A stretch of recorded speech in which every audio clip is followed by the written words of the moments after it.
Hello and welcome to this month's edition of Farm to Frankfort. As we prepare for summer, Kentucky farmers are hard at work, and so are we here at Kentucky Farm Bureau as the policy development process begins. Here to talk about two policy development topics is Kentucky Farm Bureau's first Vice President, Eddie Melton. Hello, Eddie. Hi, Kyle. How are you today? Doing good. So we'll talk a little bit about two kind of issues we hear a lot about from our membership, and that's the Farm Bill and farm labor. So we'll kind of kick off with the Farm Bill, and that's probably the single most important piece of legislation impacting agriculture across the nation. Talk a little bit about how the Farm Bill impacts you on the farm, our members on the farm, and also consumers at the grocery store. Okay, Kyle. Well, this is an important topic to agriculture. You know, we do a Farm Bill, what we call a Farm Bill, every 5 years. So as every 5 years rolls around on September 30th of that year, which 2023 is that year, the Farm Bill expires.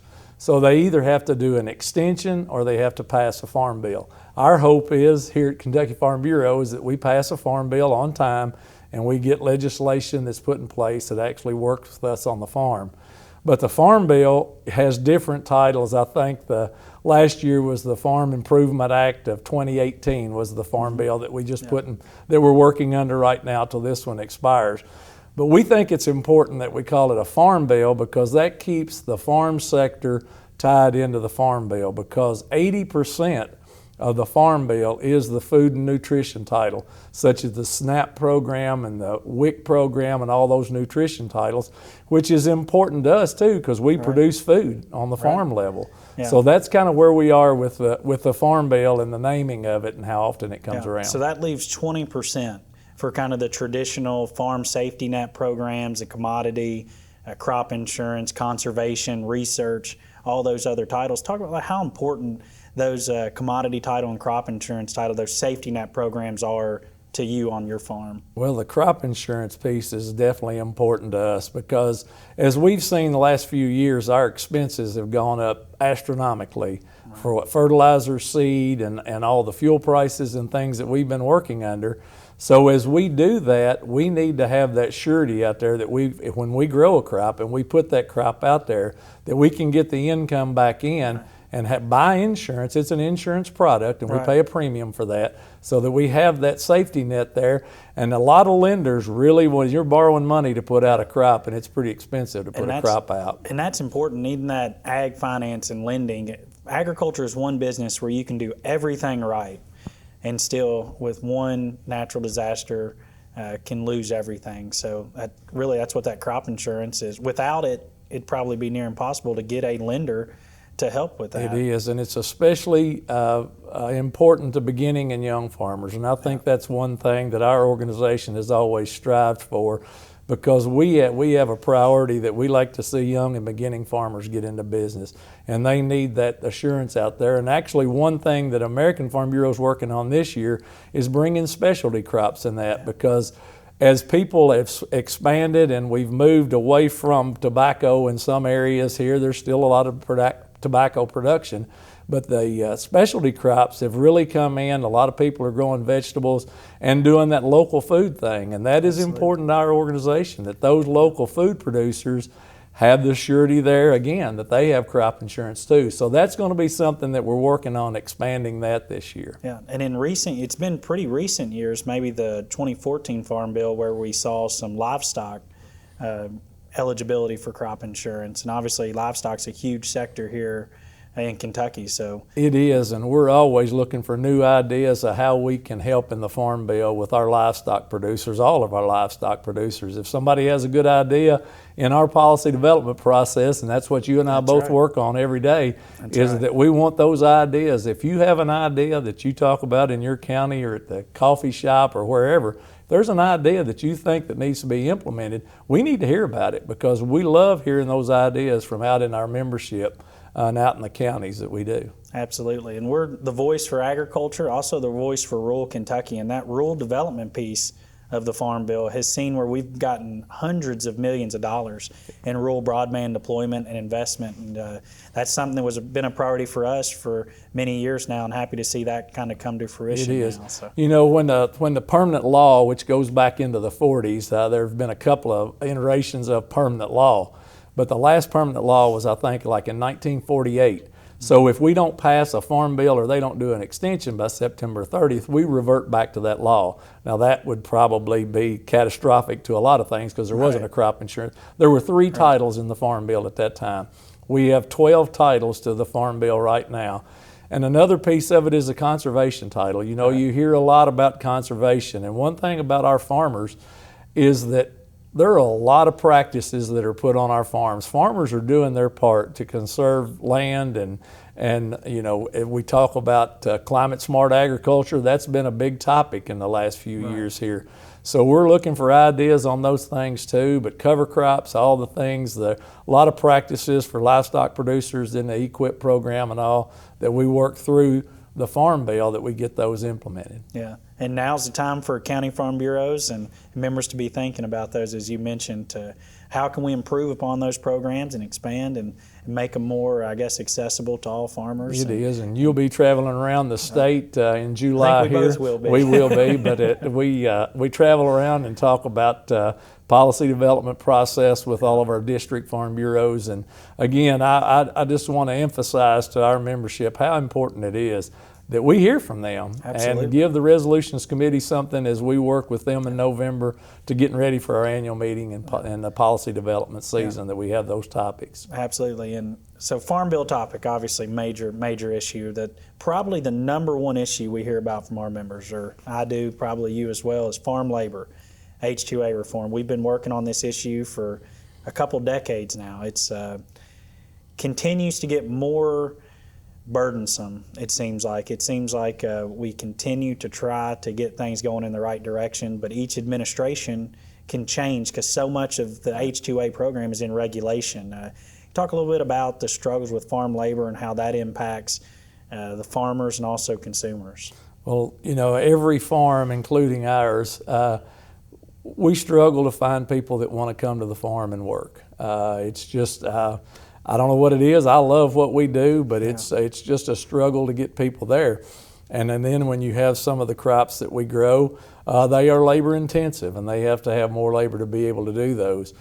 And one thing that when you go into an H-2A program, that if you want to apply for an H-2A program, there's a piece of that that says that you have to apply and you have to put in a local media or a publication that you ask for local labor, that you have local labor, that you apply for that.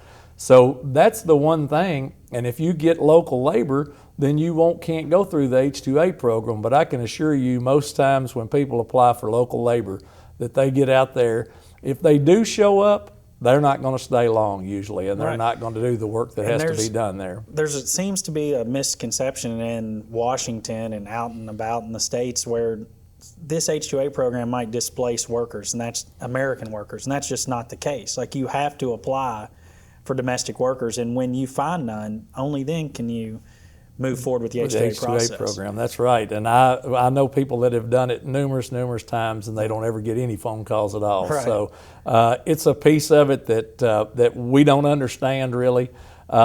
We have workers that want to come here legally, H-2A. The H-2A program brings them here.